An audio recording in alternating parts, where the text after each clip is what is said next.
Hi everyone, I'm Vanessa Bond from Higher Health, the holistic nutritionist here, and I'm speaking with my good friend Sjoukje Remark, who is an essential oils expert, clinical director and owner of Continuum Wellness, which is just down the street. We work very closely with our experts, and she is sharing her time, and she's going to explain how we use essential oils. Now, many of us have oils at home, and you're like, what is it? How do I use this? Like, what do I do with it? So we're going to clear some of that up for you today. Take it away. Thank you, Vanessa. Hi, like Vanessa said, my name is Sjoukje Remark. I'm a registered massage therapist, so I've been using essential oils for many years. So I'm excited to be here and share a little bit about how to use essential oils. Because that's the question I get a lot is, okay, well, I have this bottle of essential oil, but what do I do with it? So there are three main ways you can use essential oils. Aromatically, so that's breathing in the essential oil. Topically, that's massaging it onto the skin, or ingesting it. So we'll cover those three main things, and if you have any questions, be sure to comment below or let us know, and I'd be happy to answer any questions for you. So the first way is probably the most common way people use essential oils, and that's aromatically, and it's very simple and very easy. You can use a cold mist diffuser, similar to the one that we have going up here. Basically, what you do is you put in your water into the base of the, well, that looks really cool. Doesn't that look pretty? And then you add your water, and if you have a therapeutic grade essential oil, all you need generally for a medium-sized room is maybe 4 to 6 drops of essential oil. And then you turn it on and it creates this beautiful mist, and it makes it very easy to inhale it. And when you inhale essential oil, so when you inhale this mist, you're supporting your respiratory system, so your sinuses and your lungs, and you're also supporting your brain health. So when you think about brain health, we think about memory, focus, mood, and even balancing hormones. So breathing in essential oils is incredible. Quick question. Yes. What if you don't have a diffuser? Good question. So if you don't have a diffuser, you can easily just breathe it in from the bottle. So take lavender, for example. This is one of my favorite essential oils because it pretty much covers all your bases. When in doubt, just grab lavender. So you can pop open the cap of lavender. You can dispense 1 drop onto your hand and then warm it up between your hands and then cup over your nose and your mouth, and just, you can close your eyes. Take a minute to breathe it in. So basically you're inhaling the aroma from the oil on your hands. So some people like to wear diffuser jewelry, like what I have on here.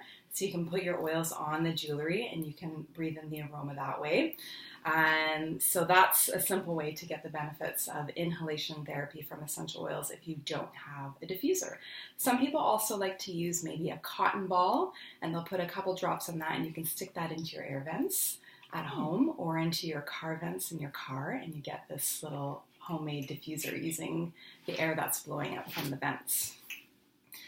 So that's a simple way to do inhalation. Actually, another great way, just because it's wintertime and people get cough and colds and congestion, getting a nice steamy hot bowl of water, putting a couple drops, like maybe 2 to 4 drops of essential oil into the steamy bowl, covering your head with a towel and breathing in the steam, and you get the benefits through your sinuses and into your lungs that way. So some of my favorite oils to do that with would be eucalyptus. Lavender is also very good for that, and lemon. So your citrus oils and your tree oils are great for supporting your respiratory system. So number 2 would be topical application. So whenever you apply oils to the skin, you want to make sure you're diluting them first. And this doesn't affect the benefits of the oil. It pretty much does a couple things. It protects your skin, but it also helps reduce the evaporation of the oil. So when you put oil directly on your skin, part of it is going to evaporate into the air because essential oils are volatile. So by mixing it with a carrier oil, you reduce the amount of evaporation. It also keeps the skin nice and protected and allows for absorption into your body. So some of my favorite carrier oils would be a fractionated coconut oil And you can find this online or health food stores, but it's basically coconut oil that's always at a liquid state and doesn't have that coconut smell. But sweet almond oil is great. You can definitely use regular coconut oil. Grapeseed oil is also really lovely as well. If you like to use it on your face, jojoba oil is a nice oil that you can use too. So basically, very simply, you just apply maybe 1 or 2, 3 or 4 drops of the carrier oil onto your hand, and then you apply, let's do peppermint, because peppermint is really cooling, so lovely for sore muscles and joints, great for headaches. And then you just apply 1 drop of the essential oil to your carrier oil, create a little bit of a massage oil in your hands, and then applying it to your neck, to your temples, keeping it away from your eyes, and any sore joints that you have. So in terms of, if you want to get to the exact dilution ratios, pretty much you want to do, like for a localized application, maybe 1 drop of essential oil to about 4 to 6 drops of a carrier oil. So you probably don't want to go over more of a 25% dilution ratio. And if you have sensitive skin, or if you're dealing with kids or the elderly, then you can drop that right down to like a 1 or 2% dilution ratio. Another easy way to do topical application is to already have it diluted in a roller ball so you don't have to fuss with it in your hands. And it's very easy. You can find rollerball bottles on Amazon. Making your own is simple, and it's a fraction of the cost of what you would pay at a store. So you would apply, or you would add about 25 drops of the essential oil of your choice, and then you top it up with your carrier oil.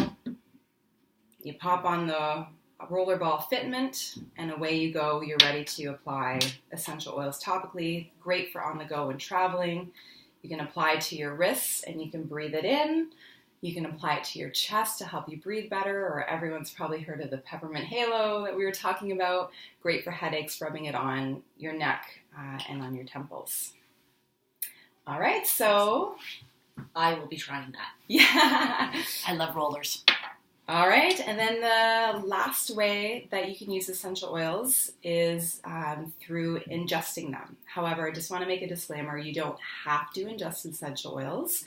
For those who choose to do that, it's very important to know the company and know the brand that you're using to flavor your food with it or to ingest it for therapeutic purposes, just because not all essential oils are created equal. Unfortunately, there's not a lot of regulation around essential oils. So if you're buying something, and even though it says 100% pure on it, only 5% of the entire bottle needs to be pure. So a lot of the times what you're actually buying is a fragrant oil, and those kind of oils you definitely want to be careful with in terms of applying them to your skin, because you could get irritation and you definitely don't want to be ingesting them. So do your research, take a few minutes to check out the company that you're purchasing from. The company that I really prefer is Young Living, just because they're essential oils that you can flavor your food with are approved by Health Canada. So that to me is very important. One of my favorite ways to... I do.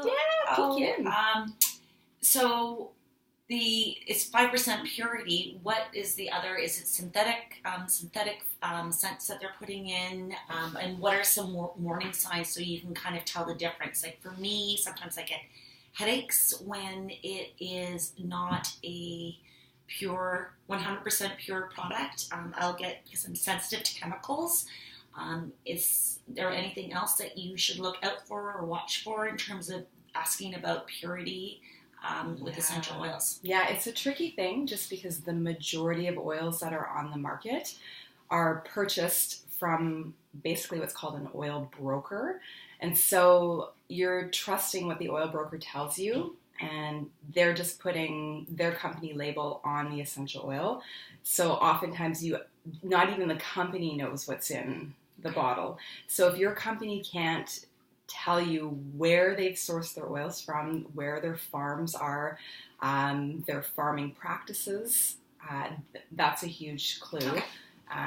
But yeah, definitely, unfortunately, just from what you see on the label on the bottle, won't actually tell you what's in the bottle. And oftentimes, if it's 5% pure oil, the rest could be synthetic, like you were saying, or it could be blended with like a cheaper botanical. So you think you're getting a pure frankincense, but really it's maybe 5% frankincense, and the rest is a cheaper botanical that smells similar to frankincense, but you're not getting the same therapeutic value. Okay. But yeah, it's a very, very good question.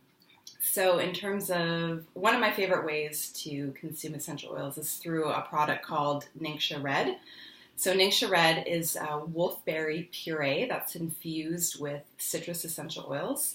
And citrus essential oils are fantastic because they've got cleansing and purifying properties, and they really support digestive health and lymphatic system and your liver. So this is already safely diluted to drink. So that's an easy way to do it. Plus you get all the antioxidant benefits of the wolfberry. So that's one of my favorite ways to do it as well. Okay. Yeah.